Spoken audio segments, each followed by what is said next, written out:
insya Allah di tanggal 8 Februari. Tak lupa tentunya kita bersyukur kepada Allah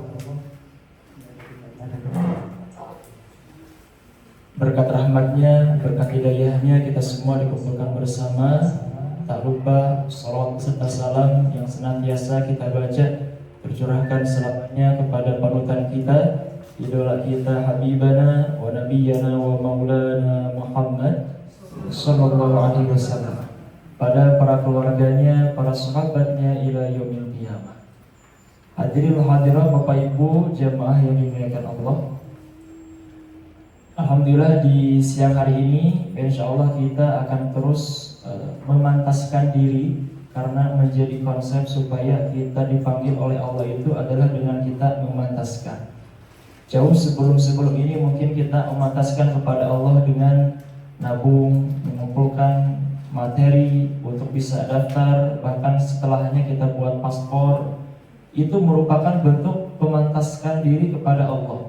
Bahkan kemarin kita juga sudah hadir di acara manasik. Untuk apa? Supaya kita tahu ilmu-ilmunya, rukun-rukunnya, larangannya, apa saja yang harus kita lakukan, apa aja yang harus kita jauhi. Nah, itu berbicara tentang manasik.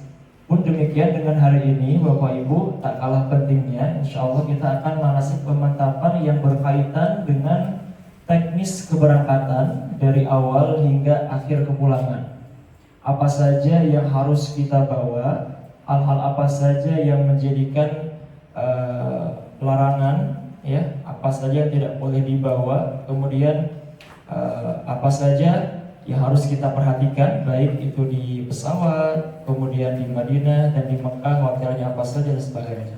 Nah, ini menjadikan hal yang sangat penting Bapak Ibu. Baik, insya Allah bismillah, kita fokus Bapak Ibu ya. Insya Allah kita berangkat grup ini, grup 8 Februari 2026. Kemarin hari Kamis saya baru landing membersamai jamaah grup 3 Januari Turki Dubai 12 hari. Alhamdulillah saat ini bisa manasik bersama Bapak Ibu sekalian. Nanti malam saya take off Bapak Ibu membersamai grup 18 Januari grup Turki Kapadokia. Nanti tiba di tanah air tanggal 2 Januari, istirahat seminggu, langsung berangkat bareng Bapak Ibu. Mudah-mudahan Bapak Ibu, mudah-mudahan saya tolak ya. Mumpung ngorak kene ya Pak Bu, leres. Alhamdulillah. Baik. Nah, inilah Bapak Ibu gambaran maskapai yang akan kita gunakan, yakni Garuda Indonesia. Ini setaraf dengan Qatar, Etihad, ya, Saudi Arabia, ini setaraf pesawatnya. Jadi inilah yang akan kita gunakan, pesawat Garuda Indonesia. Nah, kemudian berkaitan dengan pengumpulan koper. Jadi Bapak Ibu, ternyata koper itu tidak dibawa berbarengan dengan kita hari H berangkat. Kita berangkat 8 Februari, kita baru membawa koper besar kita. Tidak ya.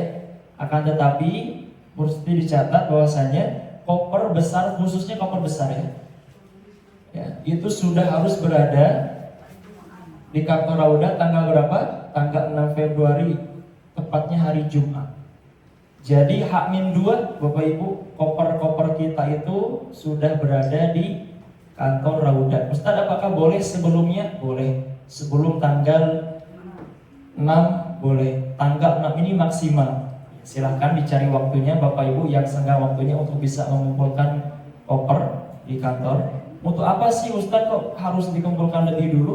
Karena nanti supaya ketika dikumpulkan ke kantor itu akan kami berikan label bagasi, diberikan nama ya. Kemudian sehingga nanti pas hari H keberangkatan itu sudah tidak memakan waktu lagi. Jadi nanti di hari H kita datang ke kantor, sudah tinggal foto bersama, doa bersama, masuk ke dalam bis berangkat. Jadi sudah tidak ada lagi baru di label bagasi dan sebagainya. Jadi kita koper sudah ready, sudah siap berangkat. Adapun koper kecil Bapak Ibu itu boleh berangkatnya ya dibawanya berbarengan pada hari H. Kalau kiranya mungkin masih ada barang-barang yang harus dimasukkan ke dalam koper di hari H, gak apa-apa, koper kecil itu bisa dibawa ketika hari H keberangkatan. Dapat dipahami Bapak Ibu? Oke, bismillah. Insya Allah kemudian kita berangkatnya pada hari Ahad ya, hari Minggu 8 Februari. Nah, kemudian ada dua bagian Bapak Ibu. Bagi jamaah Bapak Ibu yang akan berangkat dari kantor dan jamaah yang mungkin langsung datang ke bandara. Nah, saya tanya Bapak Ibu di sini, apakah ada yang berangkat langsung ke bandara? Ada? Boleh acungkan tangannya? Tidak ada. Berarti di sini semua berangkat bareng jamaah dari kantor, Ustaz ya. Kalau seandainya ada jamaah, Ustaz yang pengen misah, berangkatnya pengen dianterin bareng keluarga gitu ya. Maka jam berapa kita harus ada di bandara? Yakni di Bandara Soekarno-Hatta itu harus sudah ada jam 12 siang. Lebih tepatnya 4 jam sebelum take off. Ya, berada di mana? Terminal kita, Bapak Ibu, di Bandara Soekarno-Hatta, tepatnya di Terminal 2.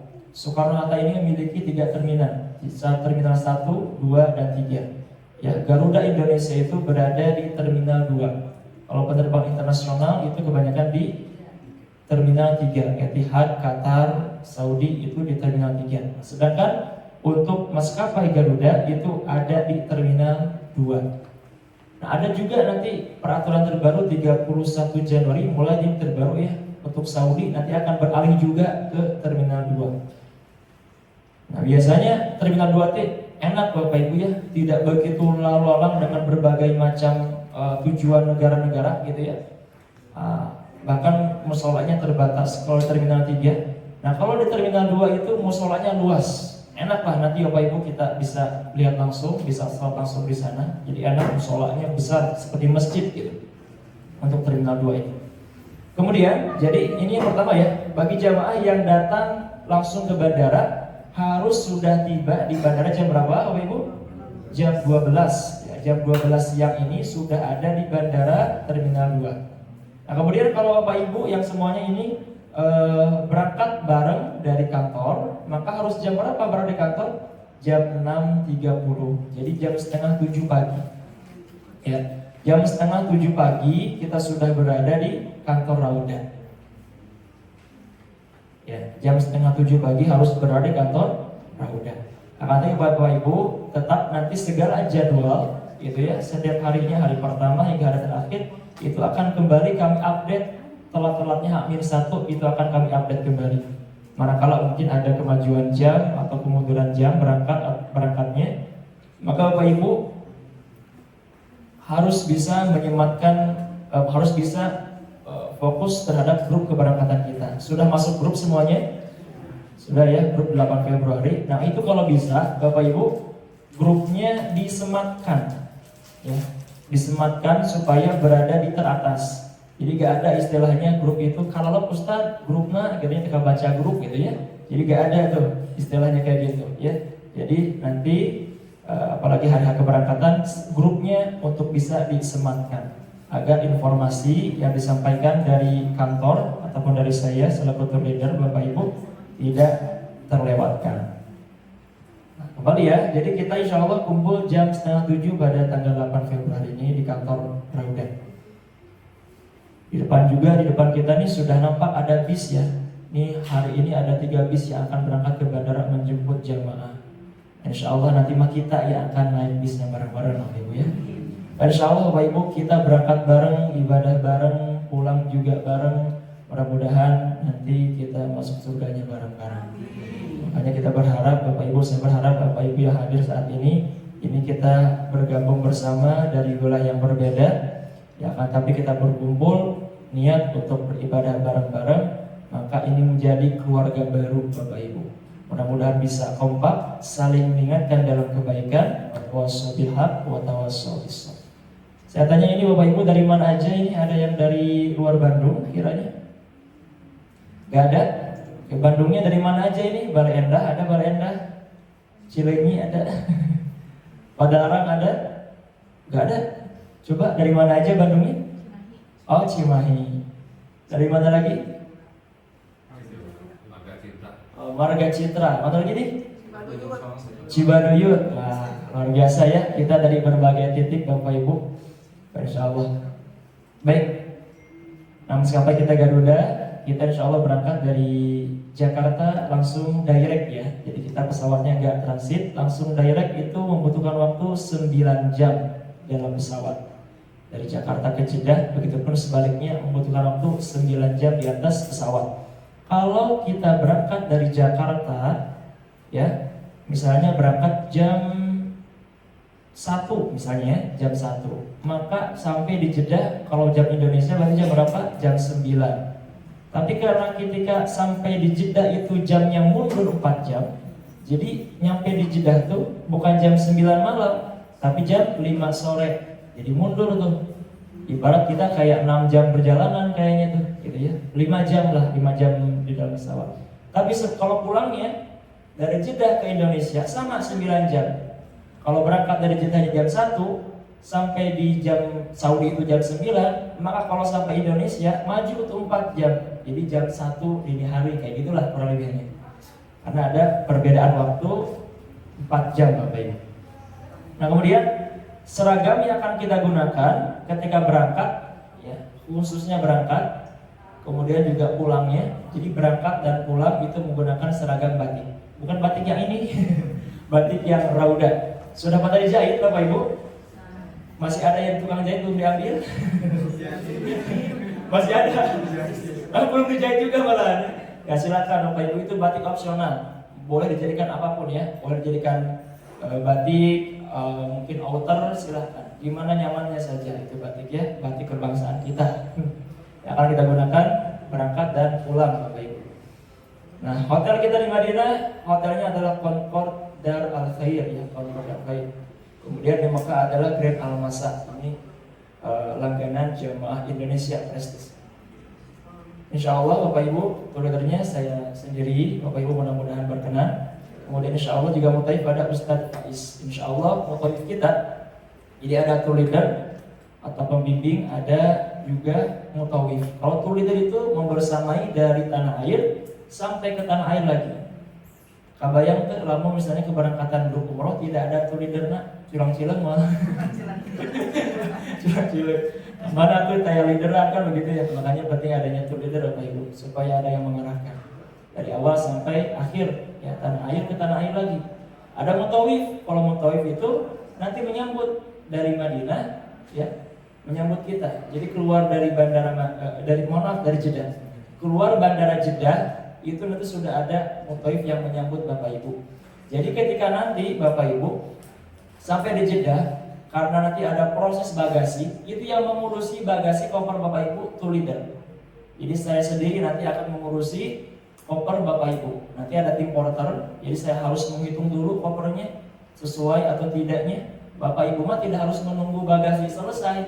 Bapak Ibu ketika sampai di Jeddah bisa langsung keluar duluan, ya. Nah, keluar duluan, nanti saya akan umumkan terus ya, update terus di grup. Ketika sudah landing, saya akan langsung berikan pengumuman, Pak Ibu, alhamdulillah sudah sampai, silakan untuk keluar menuju imigrasi, ya, dan sebagainya. Keluar bandara nanti sudah ada Ustadz Faiz yang standby. Nanti saya berikan fotonya, jadi salah orang, ya. Karena banyak yang menyambut, ini kayaknya Ustadz ini pakai gamis, padahal banyak yang menyambut dari bagian level, kan begitu ya. Ini kayaknya pakai peci ini gitu ya. Nanti insya Allah akan juga disampaikan fotonya supaya nanti Bapak Ibu pas keluar sudah tinggal berjumpa dengan mutawif kita Ustadz Faiz. Ustadz Faiz ini asli orang Indonesia, orang Cigondewa. Ayo orang Cigondewa tadi. Nah ini juga asli orang Cigondewa, mahasiswa juga mungkin di Mekah. Insya Allah kepulangan kita Bapak Ibu di tanggal 19 Februari.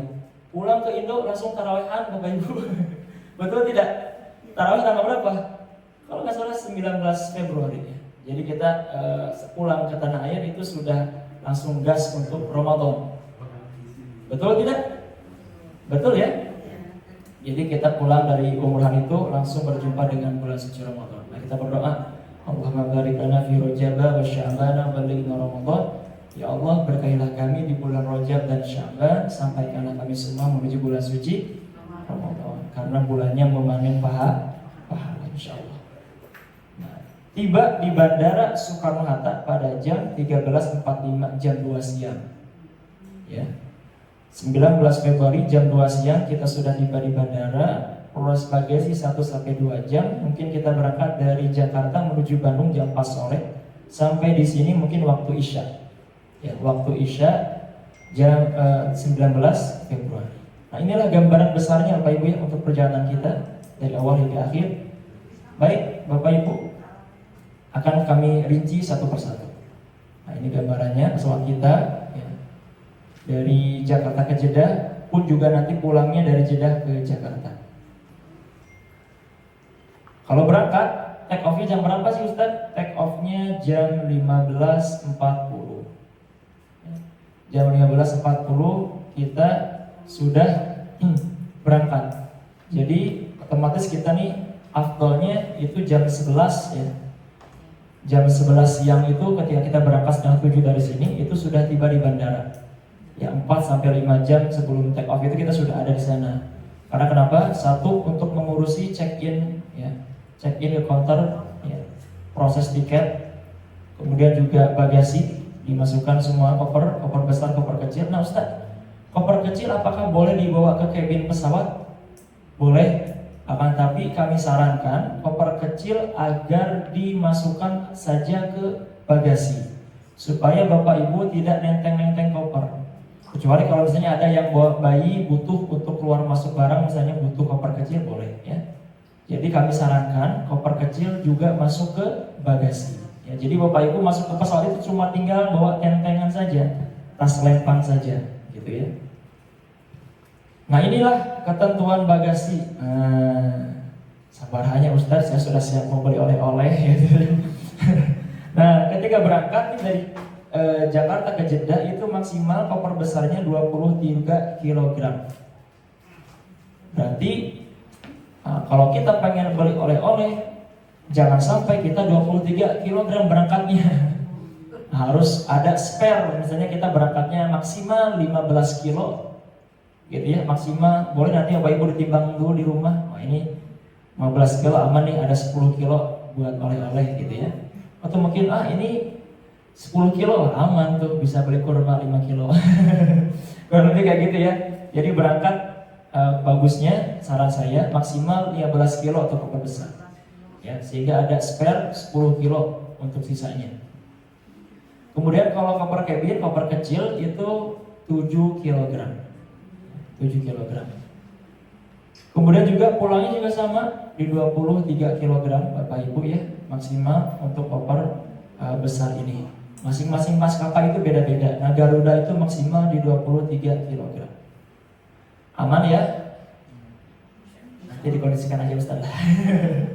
Kalau misalnya over bagasi gimana? Tetap bisa dibawa Bapak Ibu, jangan khawatir kalau ternyata ada kurma 2 kilo yang over. Tetap bisa dibawa. Makanya Bapak Ibu nanti di koper sedia tote bag aja. Kalau seandainya ternyata over bagasi ini kita terlalu nggak karuan belanja gitu ya, sampai nggak nyadar, ternyata udah 10 kilo aja gitu ya di Madinah, belum di Mekah gitu misal contohnya. Tetap Bapak Ibu barang-barang bisa dibawa. Nah, yang penting mungkin kita bawa di tenteng ya. Tapi saya sarankan mudah-mudahan nggak ada begitu banyak jamaah yang membawa banyak ya, terlalu banyak tentengan. Next, nah inilah mata uang yang akan kita gunakan Bapak Ibu. Karena kita berada di negara Saudi, mata uangnya berbeda. Mata uang kita gunakan adalah mata uang riyal. Riyal ini sekarang kursnya masing-masing beda money changer, beda ini ya. Dari 4.300 sekarang udah 43, enggak bukan 45 lah sekarang tuh paling kecilnya. 4.500 sampai 4.700 ya. Sekarang itu satu rialnya.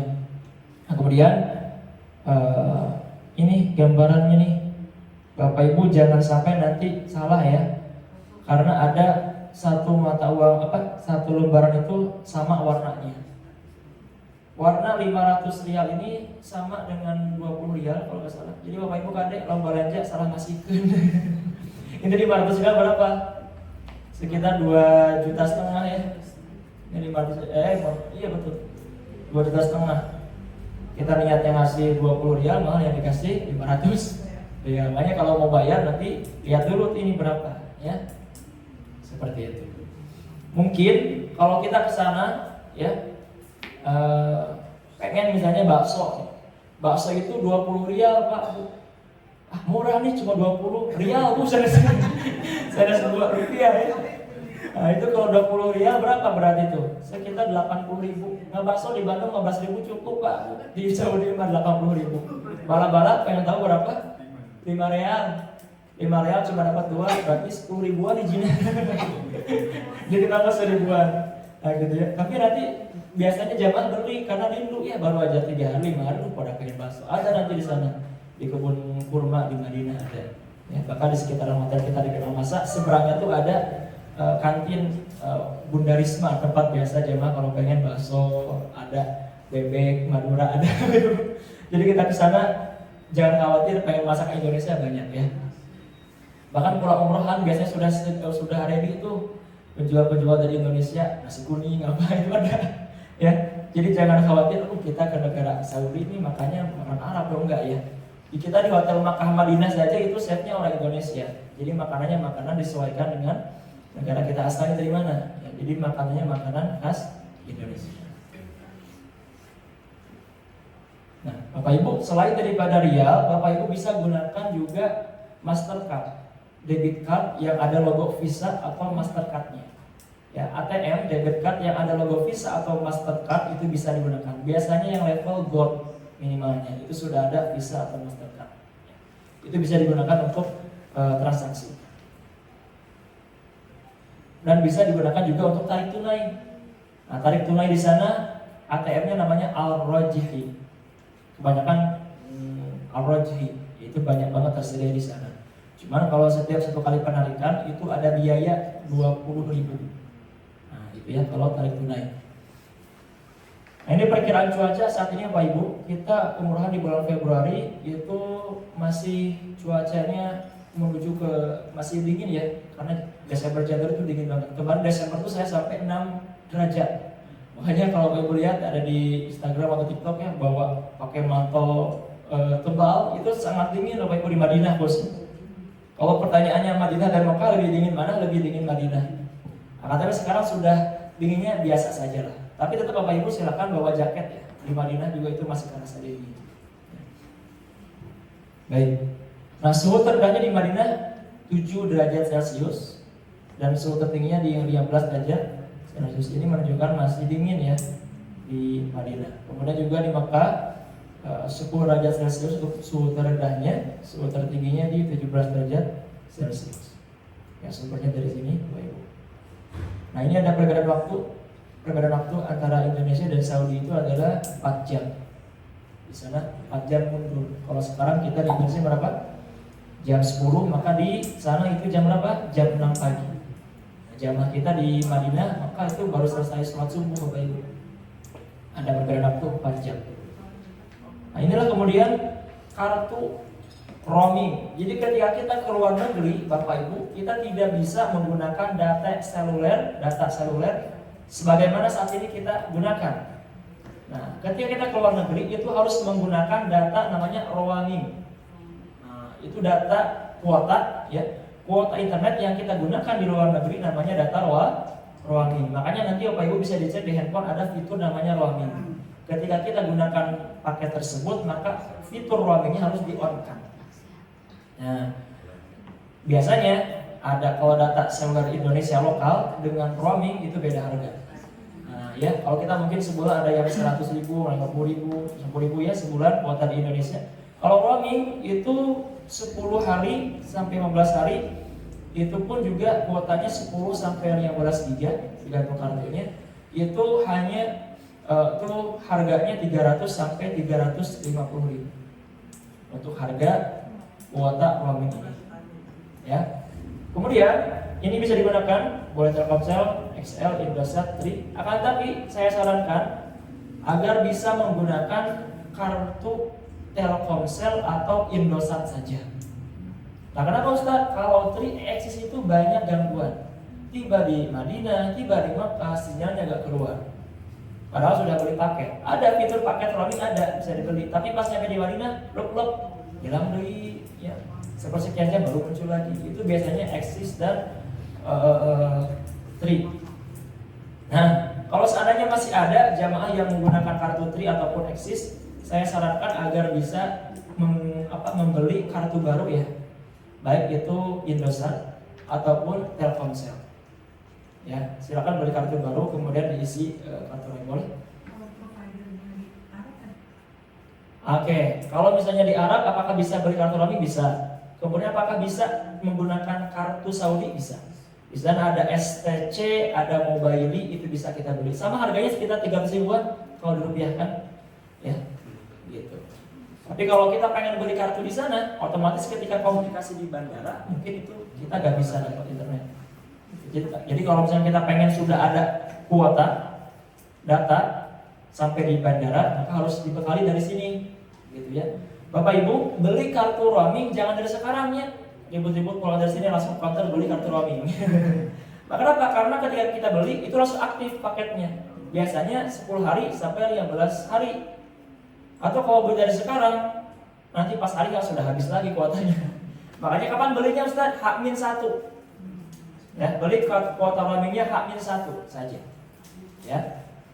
Jadi kalau enggak, Bapak Ibu, Ustaz saya bingung gimana caranya, nanti saya bantu boleh.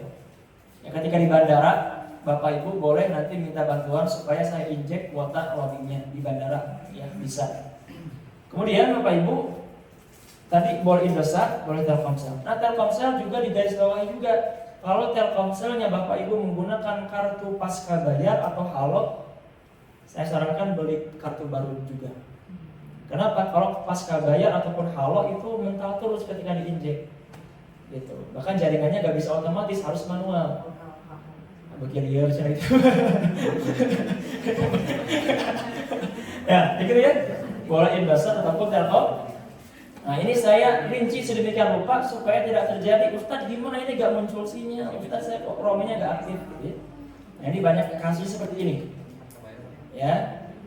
Ternyata kuotanya menggunakan kartu Tri ataupun Axis. Kemudian ternyata kartu Telkomselnya pasca bayar atau halo. Di sini ada yang menggunakan pasca bayar Telkomsel?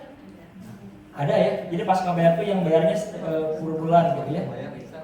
Nah itu kami sarankan beli kartu baru aja, Bapak. Kalau pakai eSIM bisa? eSIM bisa. Kalau handphonenya ada fitur eSIM-nya ya. Nah itu bisa. Jadi kalaupun handphonenya itu ada fitur eSIM, jadi kita gak mesti beli beli kartu fisik. Jadi hanya eSIM saja. Jadi kartu kita yang asal, yang pertama tidak harus dilepas. Seperti itu. Ya. Sampai sini ada pertanyaan sampai roaming? Aman ya?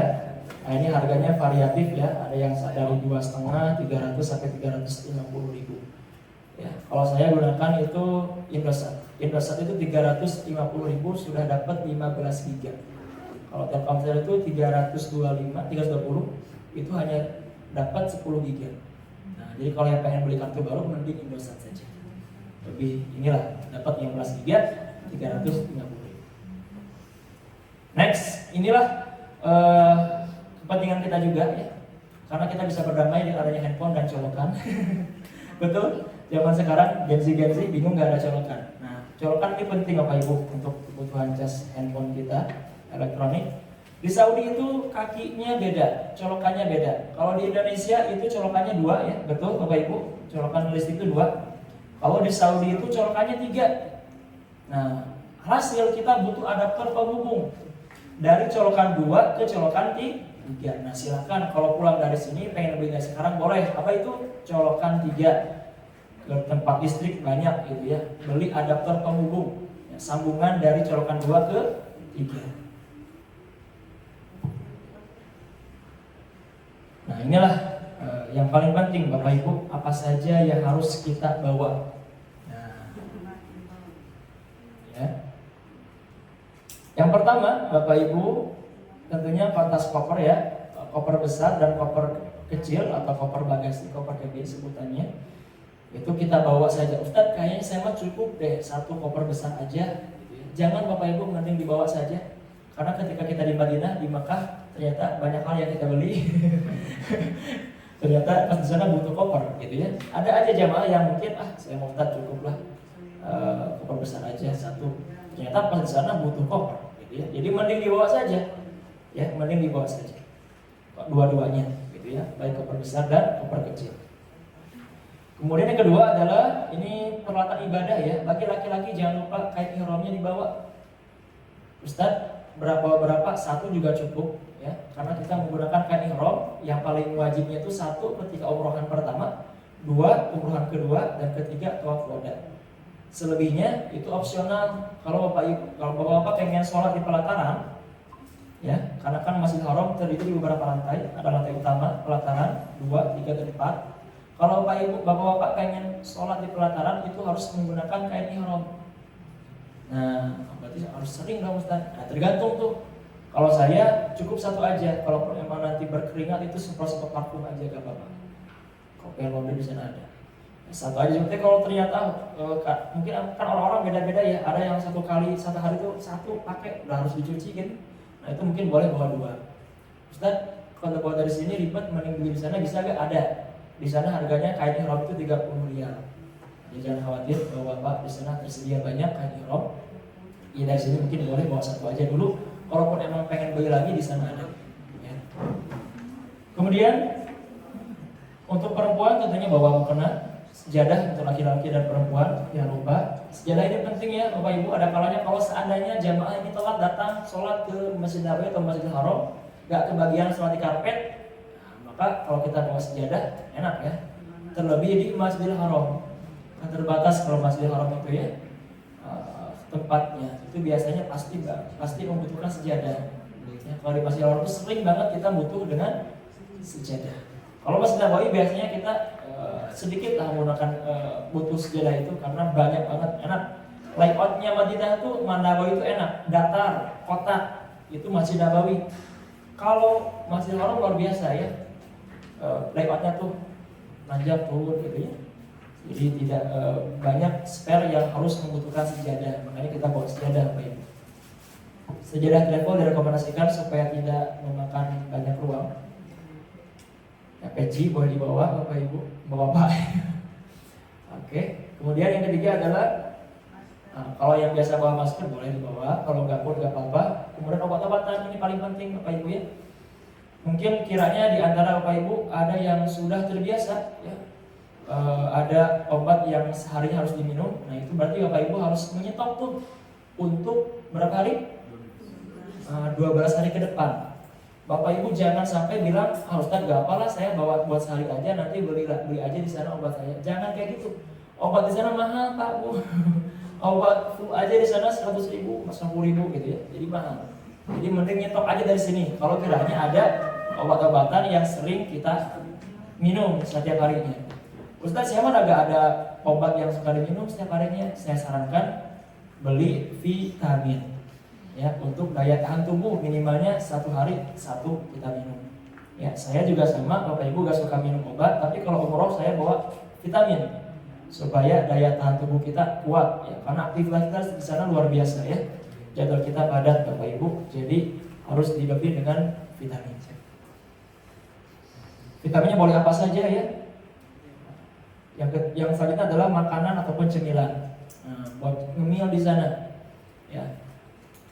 Kalau cemilan ini dibawa disimpan di mana sih Ustaz? Cemilan, mohon maaf saya ulangi lagi dari sini ya. Peralatan ibadah, obat-obatan, cemilan itu dibawa di mana? Dimasukkan ke koper besar. Ya, dimasukkan ke koper besar. Ataupun koper kecil boleh ya, sama saja. Yang penting dimasukkan ke bagasi nantinya. Seperti itu. Ustaz, saya pengen ngemil di bandara, berarti boleh gak dipisahkan? Boleh ya, kalau ada cemilan yang pengen dipisahkan, boleh dipisahkan aja di tote bag-nya sebagian. Obat pun juga sama, mungkin obat sebagian boleh di tas lempang untuk kebutuhan sehari ya. Karena hari kedua barulah kita di Madinah. Itu untuk obat-obat yang lainnya boleh disimpan di koper saja. Pakaian harian, pakaian tidur ya. Untuk pakaian saya serahkan kepada Bapak Ibu. Masing-masing orang kan beda-beda. Ada yang satu setel itu bisa untuk 2 hari, bisa untuk 1 hari. Nah, tinggal dihitung saja tuh. Ya, untuk 12 hari, perjalanan 2 hari, berarti 10 hari itu. 5 hari Madinah, 5 hari Makkah. Kita butuh berapa setel tuh? Ya. Nah, silakan dikondisikan dengan tetap jangan terlalu banyak-banyak banget. Ya, datang ke sana terus sudah banyak pakaian. Ternyata pas pulang ada beberapa setel yang tidak dipakai. Gitu ya. Nah, silakan sambil nanti Bapak Ibu melihat itinerary-nya Oh ternyata nih di Mekah juga gak 5 hari full nih kita, ada hari istirahatnya juga nih gitu ya. Berarti nanti Bapak Ibu bisa dikondisikan tuh untuk pakaiannya. Pakaian di mana? Tentunya di koper Bapak Ibu ya. Nah ini handphone dan casannya, ya, jangan lupa, ini penting banget buat kita komunikasi. Nah, handphone casan disimpan di mana? Di tas selempang. Ya, handphone dan casan di tas selempang. Jangan sampai ada satu jamaah yang menyimpan handphone di koper. Kemudian juga uang, ya, uang rial ataupun uang rupiah, ini sama disimpan di tas selempang. Jangan sampai karena Bapak Ibu banyak uangnya, 5 juta, 10 juta, 5 juta disimpan di koper, 5 juta disimpan di tas selempang. Semuanya saja Bapak Ibu ya disimpan di tas selempang. Ini menjadi larangan, tidak boleh menyimpan uang, emas, gigi palsu di koper. Ya, harus disimpan di tas selempang. Ini barang-barang penting, handphone, uang, ya, casan harus disimpan di tas selempang. Nah, kayak gini. Ustaz, ini mah tas selempangnya bukan tas selempang Rauda. Berarti boleh dong, boleh pakai tas selempang yang lain, boleh ya Pak Bu. Kalau misalnya pengen menggunakan tas selempang selain Rauda, boleh nih AA-nya pakai nih. Nah kayak gitu boleh dibawa, jadi gak harus seragam gitu ya. Tapi kalau pengen pakai tas selempang Rauda, boleh. Yang lain boleh ya. Yang wajib dipakai itu apa sih Ustaz? Batik ketika berangkat, shawl, ya, kemudian juga ID card. Nanti Bapak Ibu ketika sampai ke kantor hari mau berangkat itu akan disampaikan ID card yang di dalamnya tergantung siswa patuh, ya itu resmi dari Kementerian Agama, ya itu jangan sampai hilang, jangan sampai lepas dari Bapak Ibu selama berangkat sampai pulang. Karena ID card itu di dalamnya sudah ada siswa patuh, data kita lengkap di sana, ada barcode-nya, di belakangnya ada nama hotel kita di Madinah dan Mekah, pun juga nama mutoib dan tour leadernya dan nomor handphonenya. Jadi amit-amit kalau ada apa-apa yang sepuh nih nyasar di Mekah, selagi pakai ID card tunjukkan ke petugas, aman. Nanti petugas telepon tour leader ataupun mutoib, dijemput nanti langsung sama tour leader dan mutoib. Jadi selain yang paling penting paspor itu adalah ID card, ya nanti akan kami sampaikan ketika hari keberangkatan. Kemudian selanjutnya adalah bantal leher. Kalau seandainya Bapak Ibu senantiasa suka bawa bantal leher ya, di pesawat mungkin 9 jam capek gitu ya. Tapi saran saya, kalaupun emang nggak biasa pakai bantal leher, jangan dibawa saja supaya nggak makan banyak uang. Karena di pesawat juga sudah dikasih bantal kok. Ya di pesawat sudah dikasih bantal dan juga selimut, headset dikasih itu di pesawat. Selanjutnya perlengkapan mandi. Perlengkapan mandi ini sudah ada ready di hotel, ada sabun, ada sampo, ya, ada juga sikat gigi dan pasta giginya. Akan tapi Bapak Ibu mungkin sudah terbiasa menggunakan sampo, sabun, ya, dengan merek tertentu, boleh dibawa, ya, face wash itu boleh dibawa, ya, untuk tambahan. Silakan dibawa, di mana disimpan di koper saja. Jangan disimpan tas lempang kayak bisi bahe, awur-awuran, tas samponan, kan gitu ya. Disimpan di koper saja. Nah ini power bank. Power bank disimpan di mana? Nah, ini larangan juga, tidak boleh menyimpan power bank di dalam koper, baik koper besar ataupun koper kecil. Di mana itu disimpannya? Di tas lempang power bank. Ada yang biasa bawa power bank? Kalau ada, maksimalnya berapa? 20.000 mAh. Ya, kalau ada power bank 30.000, nah itu larangan ya. Harus maksimalnya di 20.000 mAh untuk power bank. Selanjutnya boleh, ini obat ganteng ya, kacamata boleh dibawa. Nah, selanjutnya sendal, sepatu ya. Berangkat mungkin kita menggunakan sepatu, pakai sendal juga boleh, silakan enak nyamannya seperti apa. Tapi kalau di sana mobilisasi enaknya pakai sendal saja. Terlebih ketika kita ke Masjid Nabawi dan juga Mekah, enak tuh keluar masuknya kalau nggak pakai sepatu, pakai sendal saja. Makanya setiap perlengkapan itu pasti ada tas sepatu ya, tas sendal. Untuk apa itu? Untuk nanti kita ke Masjid Nabawi dan juga Masjidil Haram. Jadi sendalnya gak dipegang, dimasukin ke tas sendal. Kemudian ketika sampai di masjid itu jangan sampai kita berani menyimpan sendal di luar, meskipun di luar ada rak gitu ya. Jangan sampai. Tapi di Nabawi itu gak ada rak, raknya di dalam, gak di luar. Kalau ada jamaah udah aja simpan di luar aja. Itu pasti pas pulang sendal kita udah gak ada. Bukan dicuri tapi diamankan sama petugas, ditumpukin di tempat pengumpulan sendal. Hasil kita harus mencari sendal kita yang mana di antara banyaknya sendal yang dikumpulkan. Makanya saya ketika ke masjid itu dimasukin ke tas sendal saja. Ya. Kemudian apalagi nih? Nah ini gunting kecil buat nanti tahalul kita di marwah. Gunting kuku boleh dibawa. Benda-benda tajam wajib dibawa di koper. Tidak boleh Bapak Ibu bawa gunting kuku. Nona minatnya bros. Nona minatnya supaya di nakerudung nih. Peniti, gitu ya. Nah itu pernah ada jamaah yang penitinya nggak bisa bawa ke dalam pesawat karena dibawanya di tas lempar. Jadi benda-benda tajam itu harus disimpan di dalam koper. Ya. Gunting kuku, peniti itu disimpan di koper. Sampai sini ada pertanyaan? Oke, sambil nanti kalau ada pertanyaan boleh ya disambil saja. Nah ini cara berhijab yang benar ketika memasuki haram ya. Bahkan area tanah haram itu menjadi aturan tidak boleh masuknya non muslim. Bahkan di jalan itu ada muslim only. Jadi area tanah haram itu baik di Nabawi ataupun di Masjidil Haram itu dilarang dimasuki oleh non muslim. Orang muslimnya harus berpakaian dengan pakaian yang benar ya. Perempuan berhijab tentunya, laki-laki menutup aurat. Nah, inilah gambaran koper kita, koper besar atau koper bagasi sebutnya, koper kecil sebutnya koper cabin. Nanti insya Allah akan diberikan label ketika sudah dikumpulkan kopernya ke kantong. Nah ini penempatannya ya, tadi sudah saya sampaikan.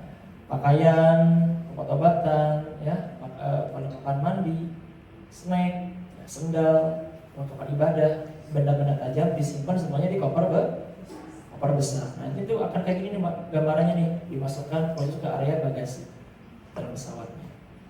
Kemudian ini untuk tas tentengan ya, tas tentengan kita barang-barang penting nih, dompet, handphone, paspor. Nah paspor nih Bapak Ibu dikhususkan tempatnya ya, jangan sampai tercampur dengan barang-barang yang lain. Makanya tas tentengan kan biasanya ada area depan, tengah, belakang gitu ya.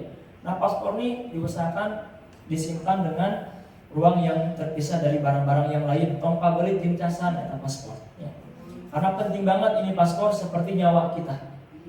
Kita bisa terbang harus ada paspor. Ceritanya panjang, kalau paspornya hilang di sana harus ke KJRI segala macam makan waktu. Ya. Pulangnya berbeda dengan jamaah. Nah ini di barangnya mesti diperhatikan. Paspor harus dijaga baik-baik ya ketika berangkat. Tapi insya Allah Bapak Ibu ketika nanti sampai di Madinah, paspor Bapak Ibu akan kami kumpulkan untuk menghindari khawatir hilang jenis CNN kabur. Kabur kumau Ustaz mau dari darah mal, anggap bisa umroh gitu ya bayar gitu. Makanya nanti paspornya dikumpulkan di bandara di Madinah ya Bapak Ibu. Oke, apalagi? Nah ini ID card ya.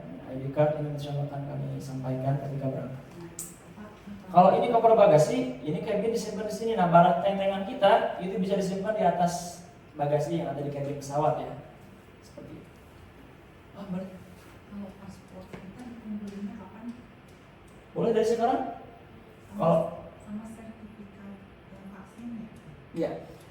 Sertifikat vaksinnya Bapak Ibu ikut ke kantor Roda juga atau terpisah? Silakan Bapak Ibu. Itu kan sudah ada, biasanya kalau sudah dari tempat vaksin meningitis itu kan sudah suka dikasih barcode-nya ataupun nanti itu bentuknya warna kuning gitu. Dulu mah buku, sekarang mah kertas gitu ya. Itu silakan Bapak Ibu print saja ya filenya, dilipetin seukuran buku paspor, dilipetin ke dalam. Kalaupun nggak mau diprint sendiri boleh dikirim saja ke admin file. Jadi nanti admin yang cetak. Ya, PDF-nya, file vaksinnya boleh dikirim saja, nanti dari admin yang akan membantu ngeprintnya dan disatukan dengan visa, tiket pesawat nanti disatukan di paspor kita. Jadi Bapak Ibu, selain paspor itu nanti di dalamnya sudah ada lengkap, ada visa kita, ada vaksin meningitis kita, ada tiket pesawat juga nanti di dalam apa namanya paspor kita, ya seperti itu. Baik, next. Ini ada kebijakan terbaru Bapak Ibu memasuki bulan Oktober, 1 Oktober 2025 apa itu? Ya, ini batasan menguap powerbank, jadi sudah sampaikan ya maksimal di 20.000 mAh. Kemudian, nah kenapa sih gak boleh dibawa ke koper? Karena menghindari daripada kebakaran. Karena kan powerbank ini mengandung zat yang mudah terbakar. Terakhir kejadian di maskapai Cina itu meledak kabinnya gara-gara ada yang menyimpan bagasi. Menyimpan powerbank di bagasi, meledak. Itu maskapai Cina baru tuh 2025 kemarin. Makanya nanti setiap orang yang check in itu pasti ditanya, dipastikan di koper tidak ada powerbank, gitu ya. Powerbank harus disimpan di tas. Kemudian membawa cairan air ataupun minyak zaitun dan cairan lainnya tidak boleh lebih daripada 100 ml. Aduh, padahal pengen bawa zam-zam ke koper kan gitu ya. Biasanya kalau ada jamaah yang nanya ke saya, Ustaz boleh nggak sih bawa zam-zam ke dalam koper? Dulu sebelum Oktober 2025 saya senantiasa mempersilahkan. Silakan aja Pak Bu, yang penting dilakban yang rapi gitu ya, jangan sampai bocor. Itu dulu sebelum Oktober ya. Tapi karena sekarang Oktober 2025 itu peraturannya ketat, bahkan dari tim handling pun senantiasa memberikan kepada kami informasi ya, kepada jamaah untuk tidak membawa zam-zam di dalam koper. Maka jangan khawatir, zam-zam itu akan kami sampaikan. Setiap Bapak Ibu akan mendapatkan air zam-zam 1 galon, yang mana itu 5 liter galonnya ya, ukuran seperti ini. Itu akan dibagikan Bapak Ibu, jangan khawatir ketika sudah sampai di kantor. Tentunya zam-zamnya dibawa dari Bandara Jeddah ketika kepulangan, nanti akan disampaikan kepada Bapak Ibu pas sudah sampai di kantor Jeddah pas kepulangan. Jadi masing-masing satu jamaah mendapatkan zam-zam 5 liter. Ustaz, saya pengen bawa lebih, boleh gak? Boleh saja, tapi di tas tentengan ya. Misalnya bawa cuma 2-3 botol pas pulang gitu ya, botol aqua seperti ini ya. Tapi jangan di koper, di tas tentengan. Ya, dengan konsekuensi kita sudah ikhlas kalau seandainya nggak bisa masuk. Gitu ya. Kalau nggak bisa masuk, opsinya 2, antara diminum di tempat itu, di tempat screening ini ya, barang-barang. Kalau enggak ya sudah disimpan saja. Seperti itu. Ya. Kalau nggak salah air zam-zam itu kita bisa dapat di bandara Jeddah itu satu orang satu masuk itu 1 air zam-zam. Betul. Kalau nggak salah ya. Iya betul. Beli tapi itu ya. Iya itu nanti dihandle semuanya sama tim handling. Sama ya. Iya sudah include. Jadi nanti setiap jamaah yang pulang dari Saudi itu bisa, apalagi visa umroh itu bisa mendapatkan zam-zam. Tapi itu bukan Bapak Ibu yang memprosesnya, ya, tapi itu nanti tim handling kita yang akan mengurus air zam-zam kita. Inilah alur keberangkatan ketika kita berada di bandara, Bapak Ibu. Sampai di bandara nanti kita jam berapa? Sudah ingat?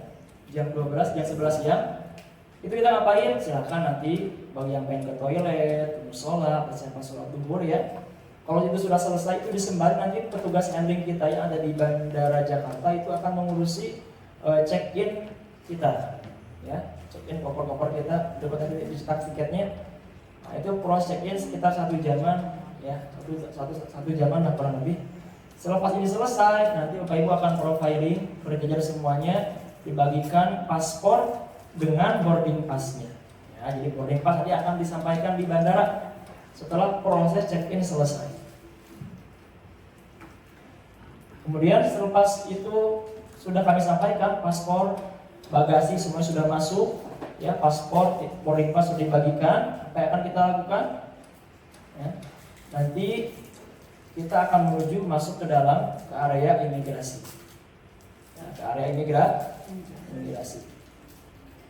Nah, biasanya sebelum imigrasi itu ada alat screening dulu. Kita harus menyimpan tas tentengan kita di atas rak seperti itu. Berikut juga dengan benda-benda yang sifatnya logam, ikat pinggang, jam tangan, handphone, itu dimasukkan dulu ke tas ataupun rak yang sudah disediakan, baru kita masuk. Ya. Selepas itu kita pakai lagi ikat pinggangnya, jam tangannya, gitu setelah lepas, kemudian menujulah kita ke imigrasi. Boleh. Saya pakai alat bantu jantung, kan nggak boleh. Oh aman di dalam maksudnya? Maksudnya nggak bisa masuk. Ya. Itu kan Di dalam. Oh enggak, aman itu. biasanya nggak bisa masuk untuk ke itu, jadi Bunyi. harus manual Iya. gitu loh. Oh ya kalau bunyi nanti disampaikan aja. Iya. Aman. Maksudnya saya kasih tahu supaya nanti disampaikan. Oke, siap. Jadi kalau nanti misalnya sekalipun pas udah masuk ini gitu kan, nanti pasti dicek bahwa apa ini. Oh ternyata pas deteksi ada ini gitu kan. Sudah. Nanti di ini lagi Jadi ada alat screening yang alat seperti semacam pintu itu, kemudian ada yang pembuatnya untuk alat screening yang sama petugasnya langsung. Insya Allah aman. Baik. Setelah imigrasi menuju kita, baik lagi. Nah, selepas dari imigrasi, ya di imigrasi kita ngapain? Kasih paspor kita.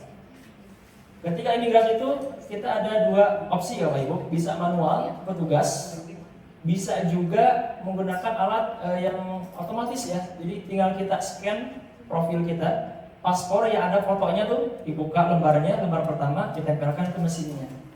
Jadi imigrasi itu ada dua, ada yang manual petugas, ada yang menggunakan mesin. Ya, itu mesin satu-satu untuk ya dengan menempelkan paspor halaman pertama yang ada foto kita ke mesinnya, gitu ya. Kemudian inilah gambaran boarding pass kita ya. Di sini ada nomor penerbangan kita, pada penerbangan kita. Kemudian di sini ada gate pesawat kita, bisa 9, 10 sampai 4 biasanya. Nah ini kita nanti menuju ke gate pesawat bareng-bareng. Keluar dari imigrasi, turun eskalator sudah langsung bertemu dengan gate pesawat kita. Kemudian di sini ada juga ya si pesawat. 9A, 9B, ya 10A, 10B dan seterusnya. Insya Allah itu biasanya tim handling sudah mengatur supaya tempat duduknya berdekatan sesuai dengan anggota keluarganya. Akan tapi seandainya nanti ternyata ada tempat duduk yang tidak berdekatan, itu Bapak Ibu jangan khawatir, bisa tukeran. Ya bisa tukeran, yang penting yang diajak tukerannya mau. Nah, yang mau diajak tuker di pinggir kaca, udah pengen di sini gak mau dituker katanya gitu ya. Boleh tukeran Bapak Ibu. Yang penting Bapak Ibu semuanya masuk dulu ke tempat duduk sesuai boarding pass-nya. Dari sana boleh tukeran. Sudah. Nah inilah gambaran pesawat kita ya. Korbannya 333. 333 ada juga yang 343. Tapi kalau Garuda kebanyakan 333. 343 biasanya saudara. 333 formatnya. Kemudian di setiap tempat duduk itu ada seat belt ya, ada sabuk pengaman. Ini wajib digunakan khususnya ketika take off dan landing. Harus menggunakan seat belt. Kemudian kursi kita ini bisa diselonjorkan sedikit gitu ya untuk rebahan, itu bisa. Akan tapi untuk take off dan landing itu wajib ditegakkan lagi, gitu ya. Ketika take off dan landing wajib ditegakkan lagi untuk kursinya. Kemudian di depan kursi kita, Bapak Ibu, ada layar ya, layar entertainment. Di sini bisa ada audio, musik, film, ada murotal juga ada, bisa baca Quran juga di sini ada. Seperti itu. Di depannya ada juga tempat untuk yang dilipat seperti ini untuk tempat kita makan. Seperti ini gambarannya. Ya. Nah, gitu. Di atas ini, di bagasi ini ada nomor kursi kita. Jadi bisa melihat nomor kursi itu di sini nih. Sudah? Oke.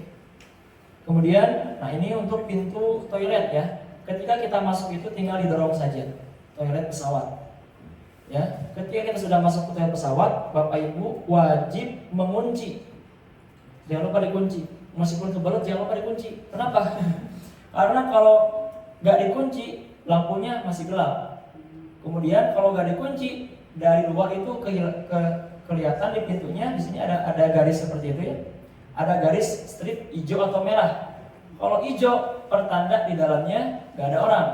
Kalau merah stripnya pertanda di dalamnya ada orang. Makanya kita ketika masuk ke toilet wajib dikunci. Geser ini, ketika digeser dari luarnya akan stripnya berubah, yang tadinya hijau menjadi merah. Kemudian lampu toiletnya akan nyala, lebih terang lagi, gitu ya. Sama di dalam toilet juga dilarang merokok. Nah inilah gambaran toilet kita yang tadi pesawat. Cukup kecil Bapak Ibu ya, tapi cukup lengkap juga. Di sini ada toilet duduknya, ada tisu, tempat sampah, ada wastafel juga. Di sini bisa air hangat, bisa air dingin, ada sapu juga, ya. Seperti itu. Depan kita ada kaca. Dan di sini Bapak Ibu ada push, ya, ada tulisan push warna biru. Ketika sudah buang air kecil, maka jangan lupa ditekan ini. Gak keluar air tapi dia akan menyedot, mengeluarkan suara, itulah kurang lebih, gitu ya. Nah, apakah bisa digunakan untuk bersuci di sini? Boleh. Area atasnya silakan menggunakan wastafel. Area bawahnya boleh menggunakan botol air. Kaki kita ambil dulu air dari sini. Air kita disimpan di atas toilet dulu. Itu bisa untuk digunakan berhadas. Ini makanan kita ya. Biasanya ada 2 sampai 3 pilihan, ayam atau beef or chicken. Jadi Bapak Ibu tahu dengan air 2 pilihan. Tapi kalau minum itu banyak variannya. Bisa jus jeruk, apel, ya, kopi, susu, air putih itu ada variannya. Juga ada.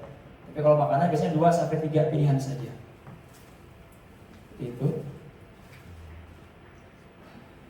Nah, ini proses ketibaan ketika kita tiba di bandara Saudi, tepatnya di bandara Jeddah. Ketika kita sudah landing, nanti di sana juga lengkap ada petugas kesehatan juga. Kita akan menuju ya landing, keluar pesawat, dan kita akan berjalan menuju ke imigrasi.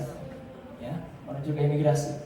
Kemudian setelah imigrasi, Bapak Ibu tidak harus menuju ke area bagasi, merapat ke konvoy bagasi, gak usah, karena sudah ada tim.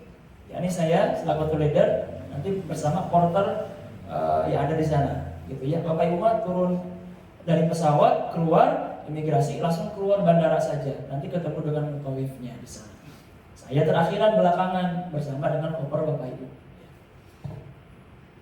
Nah, oke.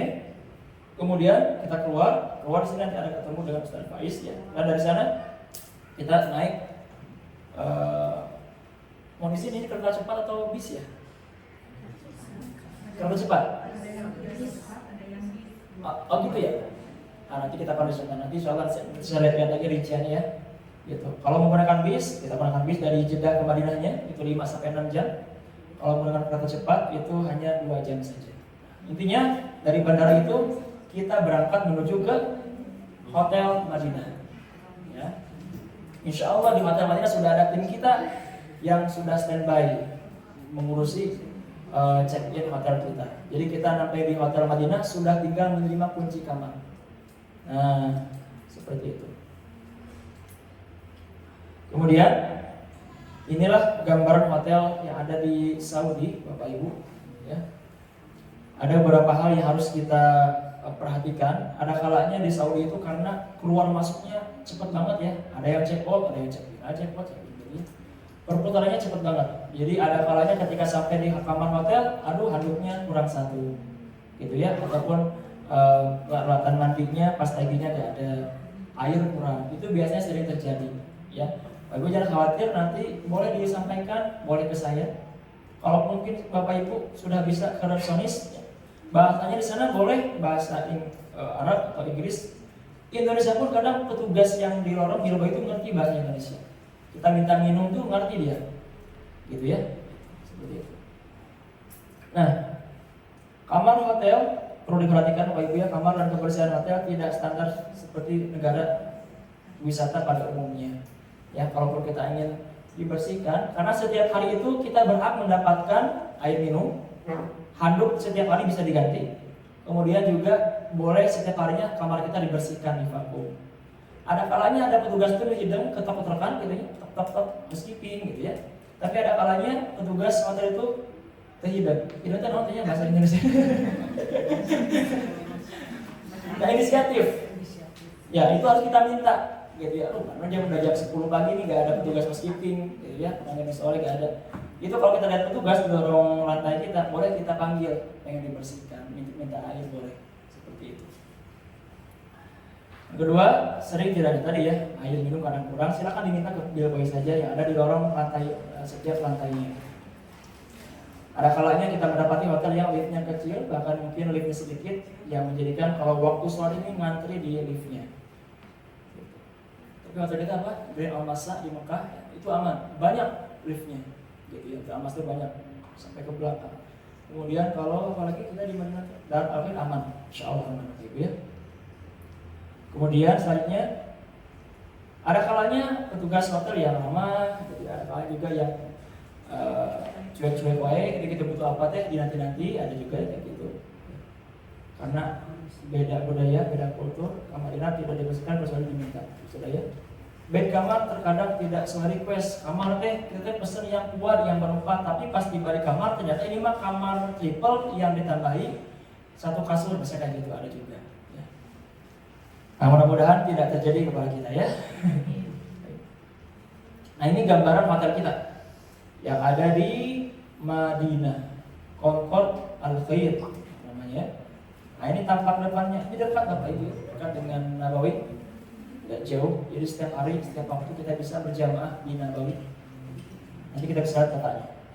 Nah, ini kondisi kamarnya ini kamar kuat, berempat, ada 4 kasur, toiletnya 1 ya. Gambaran kamarnya. Atau mungkin Bapak Ibu ada yang upgrade kamar ke yang triple ataupun double, nanti disesuaikan kok kasurnya juga ya. Nah, ini tampak depannya seperti ini. Mau di sini mah yang di Mekah ya. Nah, ini di Madinah. Ini Madinah, tampak depannya. Ini Makkah. Nah, gitu ya, prestis. Baik.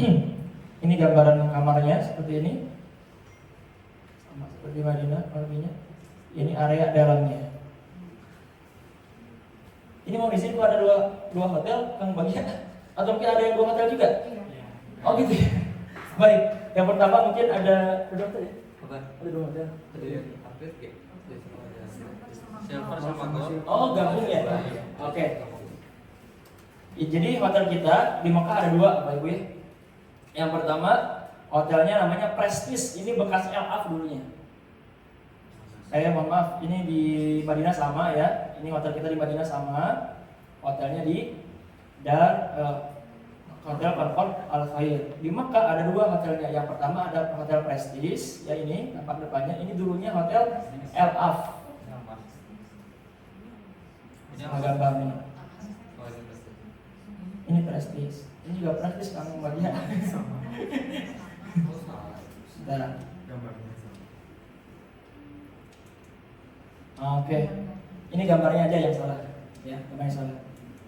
Kalau ini tampak depan Prestige juga, bukan Grand Amasa. Ya. Kalau Bapak Ibu pengen lihat Grand Amasa seperti apa, mungkin bisa di googling aja. Ya. Seperti itu. Baik. Nah, ini untuk jadwal makan. Nah, jadwal makan kita di Madinah di Makkah itu tergantung kebijakan hotel. Ada yang mulai daripada subuh sampai pagi itu, ada yang mulai dari jam 6, setengah 7 ada. Intinya Bapak Ibu, setiap detail hotel yang kita kunjungi akan kami sampaikan di grup Bapak Ibu ya, jangan khawatir. Sampai di Hotel Madinah nanti ada flyer ini, ada sana lengkap. Jadwal makan kita, makan di lantai berapa, kemudian wifi-nya, user ID passwordnya apa, gitu, itu akan kami sampaikan ketika sudah tiba di Hotel Madinah ataupun di Mekah. Ya.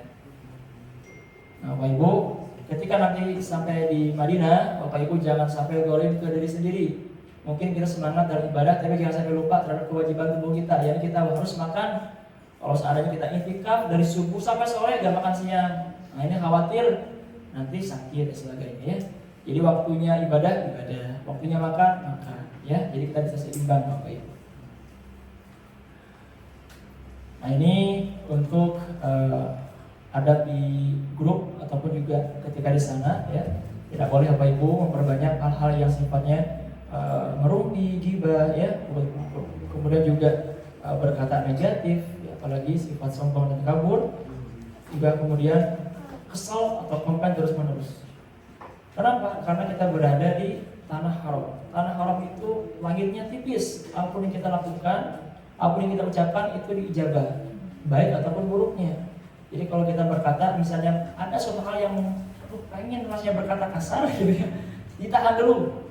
Jika di tanah haram, banyakin kalimat-kalimat yang baik, harapan, doa, ya, karena tanah haram ijabah doa. Seperti itu. Kemudian apa yang kita ucapkan itu akan terjadi. Mohon maaf, mohon izin, banyak kejadian ternyata waktunya dekat, tapi merasa capek, lelah karena keluar dari mulutnya. Aduh, jauh banget ini, gitu ya. Nah, hati-hati nih, gitu ya. Atau misal makanan, makannya gak enak, gitu ya. Bapak Ibu selama di hotel itu gak akan merasakan kenikmatan, karena yang memberikan kenikmatan adalah Allah Subhanahu wa Ta'ala. Kalaupun emang gak enak, jangan diucapkan. Gitu ya. Untuk menjaga karena berada di tanah Tanah Haram. Nah ini pintu masuk Masjid Nabawi. Kelihatannya seperti sama Bapak Ibu, makanya nanti yang harus kita hafalkan itu adalah gerbang Nabawi. Gerbang Nabawi di hotel kita tuh 326 merasa. Bisa ada gak? Nanti insya Allah akan kami sampaikan ya. Akan kami sampaikan gerbang Nabawi kita terdekatnya nomor berapa. Seperti itu. Jadi sudah sampaikan ya, sendal dibawa masuk ke masjid, yang disimpan di luar. Kemudian Bapak Ibu ketika nanti berangkat dari hotel menuju ke masjid, baik Nabawi ataupun Masjidil Haram, sambil dilihat kiri kanannya ketika kita keluar ada apa patokan-patokannya ya. Insya Allah Bapak Ibu ketika nanti berangkat ke Nabawi dan Masjidil Haram itu biasanya kita berangkat yang pertama kalinya bareng-bareng, supaya kita diarahkan dulu Bapak Ibu ke hotel, depan kita ada apa, kiri kita, kanan kita ada apa ya, dekatnya berapa. Kalau di Madinah itu yang harus kita hafalkan adalah nomor gerbang. Kalau di Makkah yang harus kita hafalkan adalah nomor WC. Nomor WC dihafalkan gitu. Karena WC di sana besar-besar. Ini menjadi patokan biasanya. Nah, hotel yang terdekat WC yang terdekat dari hotel kita, baik itu Prestige ataupun Grand Lamas, itu satu jalur di Jalan Ajiat namanya. Nah, itu WC yang terdekatnya adalah WC nomor 3. Yang terdekat sebenarnya WC nomor 1, 2, tapi itu gak jadikan patokan. Yang jadikan patokan adalah WC 3 yang lebih besar. Nanti kita insya Allah akan kita tunjukkan. Orang Indonesia mah ya wae nomor WC disebut nomor cinlok gitu. Kemudian nomor gerbang disebut nomor romantis 338. Ya wae Indonesia. Nah, ini gambaran apa Ibu? Gambaran Masjid Nabawi. Pertama, arah keluar masuk ya dari hotel itu dari sebelah sini nih. Jadi ketika kita masuk ke Nabawi itu, insya Allah sudah menghadap kiblat. Sudah menghadap kiblat. Kalau hotel dari sini masuk ke sini, maka harus melewati dulu area batas imam. Itu lumayan jauh. Kalau kita masuk ke pelataran langsung masuk arah kiblat. Di sini ada Kubbatul Khadra, kubah hijau, di bawahnya bersemayam jasad yang paling mulia Nabi kita Muhammad sallallahu alaihi wasallam. Di antara kubah hijau ya dan ada kubah silver di sini, itu adalah Raudhah. Milia di Jannah, taman di antara taman surga yang mana di sana disebut makom ijabah doa. Tempat ijabahnya doa. Nah, insya Allah Bapak Ibu berkesempatan masuk ke Raudhah, akan kami handle nusuknya. Ya, nusuknya akan kami handle Bapak Ibu. Biasanya jam masuk ke Raudhah itu laki-laki di waktu asar, perempuan di waktu malam biasa. Nah, ada pintu masuk laki-laki, ya, ada pintu masuk perempuan. Nah, biasanya setiap pintu itu nanti ada logonya, logo laki-laki ataupun perempuan. Nanti akan disampaikan, dia nomor pintu masuk wanita itu nomor berapa saja, akan kami sampaikan nanti. Nah, kelihatan, oh ini kebanyakan laki-laki masuk, berarti itu pintu laki-laki. Jadi gak ribet lah, gak harus menghafalkan nomor sebenarnya. Karena nanti kelihatan, oh ini jamaah perempuan ini, berarti ini pintu perempuan. Seperti itu. Nah, kalau ini pintu masuk Masjidil Haram, ya sama, sendal dibawa ke dalam, ya banyak pintu yang mungkin dikiranya sama, gitu ya. Bila janjian setelah sholat gunakan patokan tempat tertentu. Nah, misalkan kita masuk nih karena laki-laki perempuan suami istri beda, misalnya bisa saja bareng. Kalau ke pelataran bisa bareng. Tapi kalau sudah sholat itu dipisah, laki-laki di depan, perempuan di belakang. Atau mungkin pengen itikaf, kalau itikaf itu tempatnya ada sama seperti di Nabawi, ada parketnya enak, itu di lantai kedua. Ya, keluarnya ketemu di mana? Gunakan patokan tertentu, boleh gunakan nomor Zam-Zam atau mungkin nomor WC ya untuk ketemuan. Kemudian ketika di hotel Makkah atau Madinah, ada kalanya hotel itu memberikan kunci 1. Ada kalanya juga hotel menggunakan kunci itu diberikan 3 atau 4. Nah, kalau seandainya kuncinya terbatas cuma ada 1, sedangkan di kamar 4 orang, Bapak Ibu jangan khawatir. Pokoknya yang keluar terakhir bawa kuncinya. Kemudian kuncinya jangan dibawa oleh kita, tapi disimpan di resepsionis. Biasanya di meja resepsionis itu ada tempat khusus pekunci. Nah, jadi kuncinya simpan di sana. Ketika kita pulang dari masjid sampai ke hotel, jangan langsung dulu ke lift. Lihat dulu di meja resepsionis ada kunci kita gak di sana. Kalau ada berarti di kamar kita gak ada orang. Kalau gak ada kunci kita berarti di kamar sudah ada teman kita. Seperti itulah kurang lebihnya. Nah ini pintu masuk kita ya, nomor 79, pintu masuk Masjidil Haram. Insya Allah kami akan sampaikan kembali ketika pelaksanaan Ramadan. Inilah yang menjadikan patokan kita, Bapak Ibu ya. Dimanapun berada, sejauh pun itu patokannya Zam-Zam Tower aja. Ya, misalnya keluar dari Ka'bah, duka Ka'bah dia, ya, apa nama? Berarti deketin aja Tower Zam-Zam. Kalau sudah berada di bawahnya, itu nanti kelihatan WC kita yang terdekat tuh sebelah sini ada. Di sini nih. Nah ini kelihatan ini bangunannya nih. Ini Tower Zam-Zam, ini bangunan WC nomor 3. Kalau kita sini nih. Gitu. Ini prestis nih Masa. Sini bertemu dengan WC nomor 3. Jadi deketin aja Zam-Zam ini. Seperti itu. Itu Zam-Zam Tower tuh banyak Bapak Ibu ya. Di dalamnya ada berbagai hotel di sini, ada Movenpick, ada Rotana, segala macam. Ada mall juga. Ini mall tersyaki di dunia. Masuk ke mall teh nggak kayak ihram gitu ya. Masuk ke mall nggak ada kayak jubah gitu ya. Ini banyak di sini, ada pulkat banyak di sini ya di dalamnya. Masuknya ke sini aja nanti pintu utama. Nah, ada kalanya jemaah sampai di sana mungkin karena beda cuaca, harus pengenalan cuaca, mungkin ada yang flu, pilek, ya mau dijaga kesehatannya. Makanya nanti kalau ada yang sakit, ya membutuhkan dokter, Bapak Ibu tinggal sampaikan ke saya. Kita sudah ada asuransi kesehatan di sana, jadi dokter yang akan langsung menghampiri ke hotel, kamar hotel Bapak Ibu. Tapi mudah-mudahan kita semuanya sehat. Ketika sebuah grup Bapak Ibu ya, Bapak Ibu dimohon untuk bisa tertib pada jadwal yang sudah ditetapkan oleh tour leader atau rumah tawif. Ketika ada jadwal segitu, Bapak Ibu berkumpul di lobi jam 7, maka jam 7 maksimal harus sudah ada di lobi. Jangan sampai kita menjadi hal yang harus ditunggu oleh jamaah yang lainnya. Yang lain sudah siap berangkat, ternyata kita masih mandi gitu ya. Jangan sampai seperti itu. Makanya nanti gunakan toilet secukupnya. Jangan sampai dianggap seperti di rumah sendiri gitu ya. Karena mungkin apalagi kalau jam-jam ngantri di WC-nya. Seperti itu ya. Hanya dikondisikan Bapak Ibu ketika Mutoib sudah menyampaikan kumpul jam berapa, kita sudah on time berada di lobi. Kemudian gunakan gunakan kamar mandi sewajarnya saja. Kemudian saling menjaga barang bawaannya masing-masing. Bila ingin beribadah di dalam kamar hotel, ya tetap menjaga etikanya, jangan sampai mengganggu jamaah yang lain.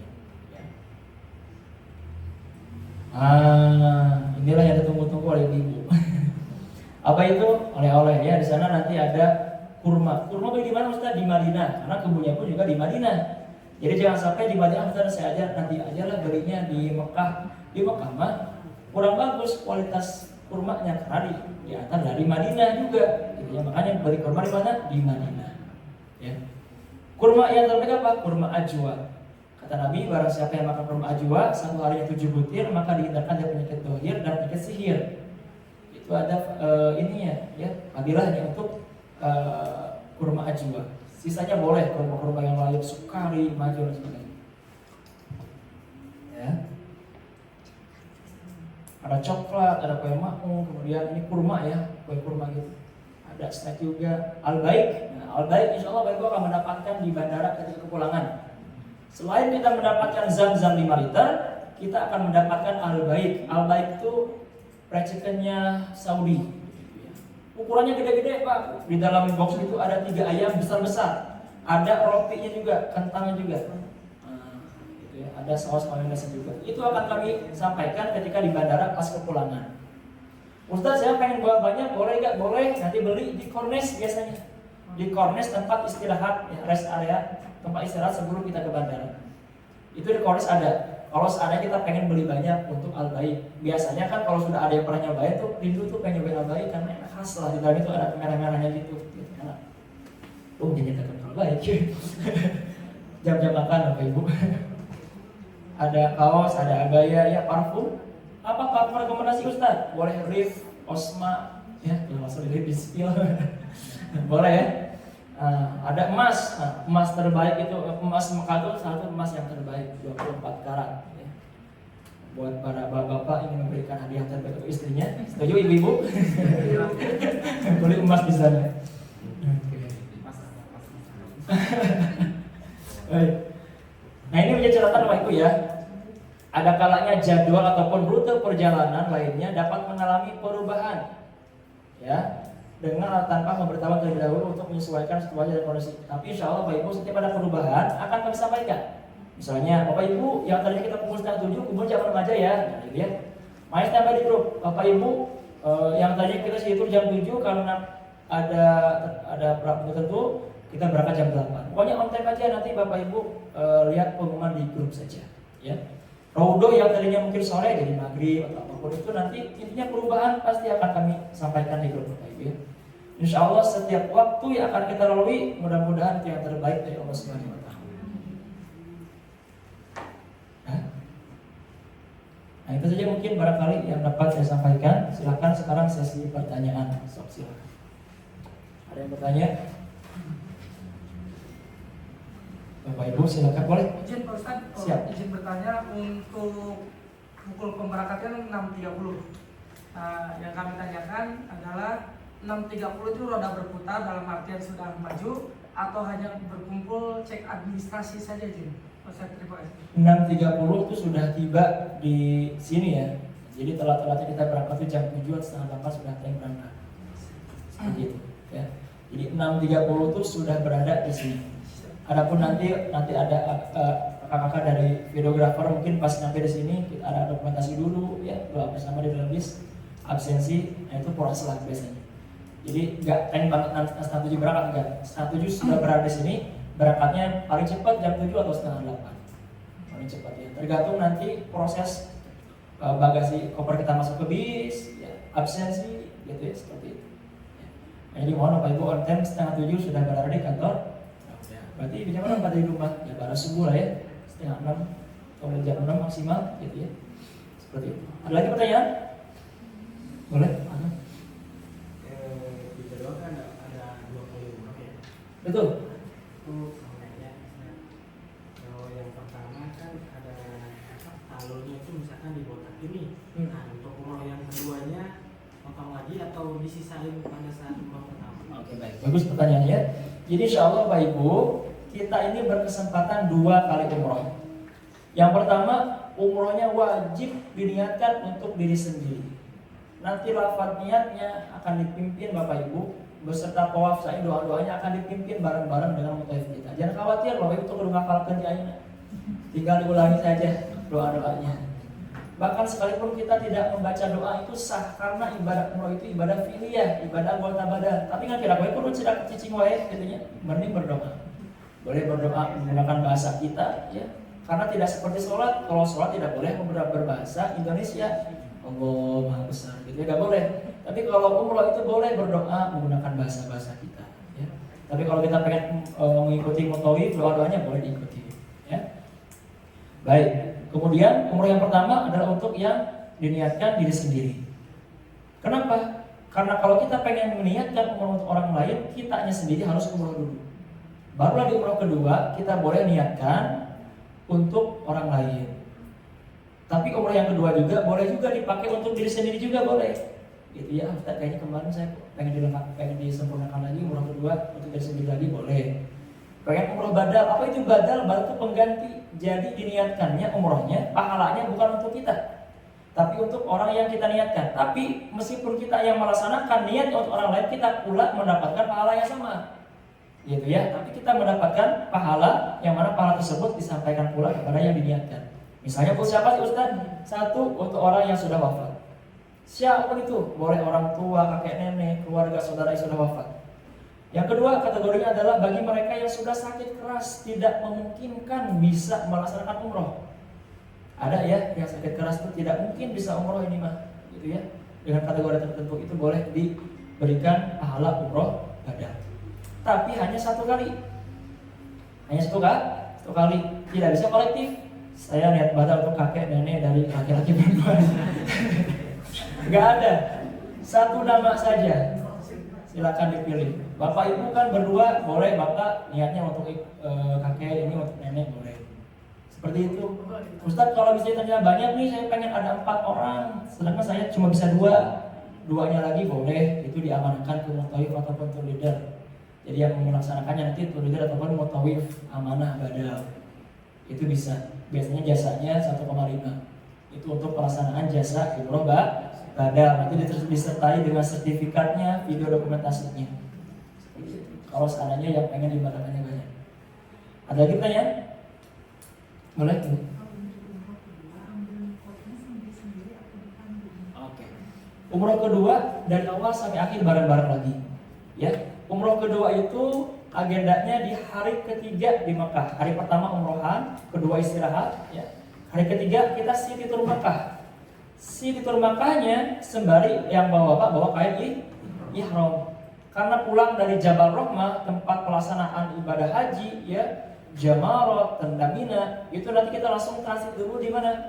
Kalau nggak di Jironah, di Masjid Aisyah, tempat pengambilan niat bagi warga Mekah. Ya, itu nanti kita niat bareng-bareng di Masjid Aisyah. Niatnya juga sama, nanti dipimpin lagi umroh untuk diri sendiri atau umroh untuk badan dipimpin lagi sama mutawif kita. Nah, sampai ke hotel nggak langsung tawaf, makan siang dulu, ya segala macam. Seperti itu. Jadi tempat pengambilan niat ini ada tempatnya, ya khusus di Mekah di Aisyah ataupun Jironah. Kalau kita dari arah Marina, tempat niat kita di mana? Masjidil Ali. Ada lagi pertanyaan? Boleh? Tadi masalah alurnya. Oh iya lupa. Kok malah gak kejawab sih? Tahalulnya tuh nanti hari umroh pertama boleh dihabiskan. Umroh yang kedua, selagi kalau misalnya masih ada yang bisa digunting. Gak bisa menggunakan gunting, pakai cukuran jenggot boleh. Gak bisa karena cukur habis. Menggunakan cukur jenggot pun gak bisa. Maka isyarat. Menggunakan gunting, isyarat aja. Kabayang dari kebesar lama umroh kumah. Gaya rebutan. Maka isyarat seperti itu. Ya. Tapi Ustaz kayaknya saya lebih pengen dibuat akhirnya di umroh kedua boleh. Jadi umroh pertama akan sedikit aja, 3 helai minimal, gitu ya. Barulah di umroh kedua dihabiskan. Sekarang itu ada fasilitas dari Saudi itu cukur gratis di dekat keluar pintu Marwah itu ada. Cuman biasanya ngantri. Kan kayak gitu yang gratis biasanya ngantri. Nah kita kalau pengen gak ngantri ke tempat barber shop aja. Biasanya 10 rial tergantung tempatnya ya. Kalau tempat-tempat yang di bawah naungan hotel biasanya 25 rial. Tapi kalau di sekitaran Zam-Zam di bawahnya gitu ya. Makanya nanti kalau yang pengen cukur nanti datang sama saya. Ya. Kalau di atas sama saya itu ada yang 15 rial 2 orang. Berarti berapa tuh? 7 rial setengah. Ya. Hampir sama negara Indonesia ya. Berapa tuh?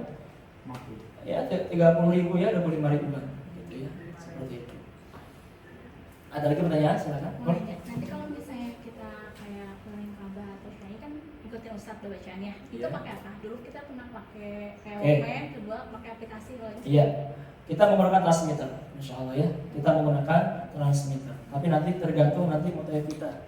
Soalnya ada yang mutawif, ada yang memang menggunakan transmitter mutawifnya. Tapi itu fasilitasnya ada. Cuma memang resikonya kalau hilang harus ganti rugi. Makanya biasanya tergantung mutawifnya. Tapi insya Allah kalau Bapak Ibu pengen menggunakan transmitter, insya Allah kita gunakan. Ya. Jadi si mutawif itu guru-gurukan deh. Allahumma gitu tuh. Jadi kalau ada transmitter mah seperti ngomong aja. Allahumma ulangi sama kita. Imanan bika, wa tasdiqan bi kitabika wa fa'an seterusnya. Putaran pertama, kedua ya. Saya juga sama ya. Seperti itu. Ya, insya Allah kita menggunakan transmitter. Kalau selain umroh yang 2 kali kita dijadwal, misalnya kan ada yang ibadah mandiri, misalnya kita mau nambah umroh lagi sendiri itu maksudnya. Boleh-boleh saja. Ya, boleh-boleh saja kalau memang sudah tahu caranya. Gimana caranya? Pakai taksi. Tinggal dibilang saja mau ke Aisyah, pulang pergi sebutnya. Biasanya kalau taksi ke Masjid Aisyah itu pulang pergi, sampai di Masjid Aisyah kita niat, ya boleh turun, boleh enggak, ya boleh sunah ihram dulu, boleh enggak. Kalau sunah ihram 2 rakaat, kemudian niat badal boleh. Jadi si taksinya itu nanti bakal nunggu tuh di parkiran. Yang pakai taksi bayarnya belakangan ya, yang di awal kan pulang minta ayah supirnya. Bayar belakangan. Itu pasti kok kalau untuk satu taksi pasti percaya ke jamaah umroh gitu ya. Makanya pulang dari selepas dari Masjid Aisyah kembali ke taksi menuju ke Masjidil Haram. Jadi untuk mengambil niat kita harus benar-benar tempat mikot dulu. Gak bisa niat dalam hotel, gak bisa. Harus naik kendaraan dulu. Ya, kalau kita mungkin nanti menggunakan bis. Kalau yang mandiri menggunakan taksi. Tapi dengan catatan ya, jangan sampai membuat tubuh kita jadi gak fit ya. dimanfaatkan mungkin waktu yang kosong kalau misalnya ada. Boleh? Ada lagi? Jadi, Ustaz, Boleh banget. kalau sholat di pelataran nih ceritanya udah umroh, sholat di pelataran itu kan masih pakai ihram ya, Tuh. itu boleh pakai dalaman atau sesuai pada saat waktu mau tawaf itu pakai ihram. Jadi menjadi larangan bagi laki-laki memakai pakaian yang berjahit, baik itu kaos dalam ataupun celana dalam, itu harus dilepas. Bapak jangan khawatir dan mau kabur. Makanya nanti di Ali itu pasti dicek tuh. Kembali diingat Bapak Ibu bahwa Bapak dipastikan tidak memakai celana lagi dalamnya gitu ya. Nah, itu menjadi larangan. Nah kemudian kalau kita pengen sholat di Masjidil Haram, pelataran, itu harus menggunakan kain ihram. Tapi kalau di luar umrohan gimana Ustaz? Boleh pakai celana dalam. Kalau hanya sebatas pengen sholat, pengen tawaf sunnah, pakai celana dalam boleh. Yang penting kita supaya syaratnya bisa masuk pelataran aja. Ya, seperti itu. Ya, jadi kalau untuk sholat, tawaf sunnah, ya, buat tawaf umrohan, itu boleh kita menggunakan celana dalam ataupun pakai dalam. Seperti itu. Ada lagi pertanyaan? Kalau dikira sudah cukup, mari sama-sama terakhir kita berdoa. Kalau masih ada pertanyaan silahkan Bapak Ibu. Nanti saya akan muncul di grup, saya akan perkenalan di grup. Karena saya belum muncul di grup, nanti silakan saya kontak saya. Nama saya Afifir Jamil. Kemudian bila mana ada yang pengen bertanya di grup boleh, pengen jabrik kepada saya juga boleh. Ya, mari sama-sama kita angkat kedua tangan kita berdoa kepada Allah Subhanahu Wa Taala. Mudah-mudahan kita yakin segala doa kita Allah jaga. Allahumma sholli wa sallim wa barik ajma'in. Amin ya Allah ya rabbal alamin. Alhamdulillahirabbil alamin, hamdan na'imin, hamdan syakirin. Hamdan yuafi ni'amahu yukafi mazidah. Ya Rabbana lakal hamdu kama yanbaghi li jalali wajhikal karim wa li 'azimi sultanik. Allahumma sholli ala ruhi sayyidina Muhammadin fi arwahi wa ala jasadihi fil ajsadi wa ala qabrihi fil qubur. Allahumma ighfir lana dhunubana wa liwalidina warhamhum kama rabbawna shighara. Li jami'il muslimin wal muslimat wal mu'minina wal mu'minat al ahya'i minhum wal amwat. Allahumma la tada' lana fi maqamina hadha dhanban illa ghafarta wa la hamman illa farajta wa la daynan illa qadayta wa la maridan illa shafaita wa la 'ayuban illa satarta ولا حاجة من حوائج الدنيا والآخرة إلا قضيتها ويسرتها يا أرحم الراحمين. Ya Allah ya Tuhan kami berkumpul bersama di tempat ya Allah, tiada lain kami harapkan melainkan daripada ridho-Mu ya Allah. Ridhoilah kami, sayangilah kami, cintailah kami ya Allah. Ya Allah ya Rabb, kami banyak berbuat dosa, banyak berbuat salah, khilaf kepada-Mu ya Allah. Kami berharap ya Allah tidak keluar kami daripada tempat ini ya Allah, melainkan Engkau akan mengampuni, menghapus semua dosa-dosa kami ya Allah. Ampunilah segala dosa-dosa kami ya Allah. Ampunilah segala dosa kedua orang tua kami ya Allah. Orang tua kami yang masih ada, panjangkanlah umurnya, sehatkanlah badannya, tetapkanlah dalam ketaatan kepada-Mu ya Allah. Orang tua kami yang sudah tiada ya Allah, jadikan alam kuburnya taman di antara taman surga. Engkau berikan nikmat alam kubur, Engkau terangi alam kuburnya, dan jadikanlah kami selaku anak-anaknya senantiasa berbakti kepada kedua orang tua kami ya Allah. Ya Allah ya Rabb, banyak sekali permintaan kami kepadamu ya Allah. Akan tapi kami malu ya Allah minta kepadamu manakala banyak sekali kami berbuat salah kepadamu ya Allah. Akan tapi iyyaka na'budu wa iyyaka nasta'in. Hanya kepadamu lah kami minta dan beribadah ya Allah. Ya Allah ya Rabb, bimbing kami ya Allah. Temani kami ya Allah. Jaga kami ya Allah. Jadikanlah segala aktivitas kami, pekerjaan kami, usaha kami, apapun yang kami lakukan ya Allah, senantiasa bernilai ibadah di hadapan-Mu ya Allah. Ya Allah ya Rabb, berikanlah kelancaran kepada kami. Yassir lana umurana wa ihsadana wa nawwir qulubana binur Qur'an. Ya Allah ya Rabb, jadikanlah kami tamu-tamu-Mu ya Allah. Ingin rasanya bisa beribadah menuju Baitullah, Madinah-Mu, Makkah-Mu ya Allah. Balighna ila Makkahil Mukarramah wa ziyarati Rasulullah sallallahu alaihi wasallam fi kulli sanah. Ya Rabb, berikanlah kesempatan kepada kami untuk bisa menjadi tamu-tamu-Mu, bisa melaksanakan ibadah haji dan umrah setiap tahunnya ya Allah, bersama keluarga kami tercinta ya Allah. Ya Allah ya Rabb, jadikanlah anak-anak kami, keluarga sakinah wadah sampai jannah ya Allah. Anak-anak kami, anak-anak yang saleh dan salehah, senantiasa menjadi wasilah kebaikan fid din wa dunya wal akhirah. Lancarkanlah segala urusan kami ya Allah. Jadikanlah segala urusan kami yang kami lakukan senantiasa menjadi sebab semakin dekatnya kami kepada-Mu ya Allah. Rabbana atina fid dunya hasanah wa fil akhirati hasanah wa qina adzabannar. Allahumma barik lana fi Rajab wa Sya'ban wa ballighna Ramadan wa hasil maqasidana Wassallallahu ala sayyidina Muhammad wa ala alihi wa sahbihi wa baraka wa sallam. Subhana rabbika rabbil izzati amma yasifun. Wassalamu ala mursalin walhamdulillahi rabbil alamin. Asrul ijabah. Al-Fatihah.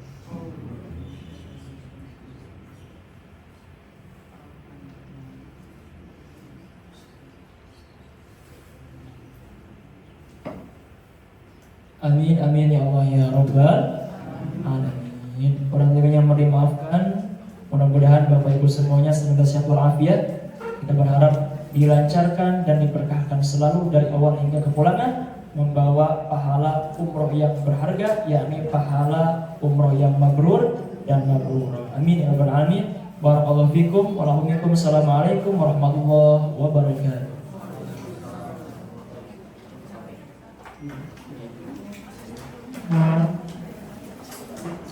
Bapak Ibu, ketika nanti di bawah jangan langsung pulang, kita akan foto bersama di bawah ya, di depan kantor.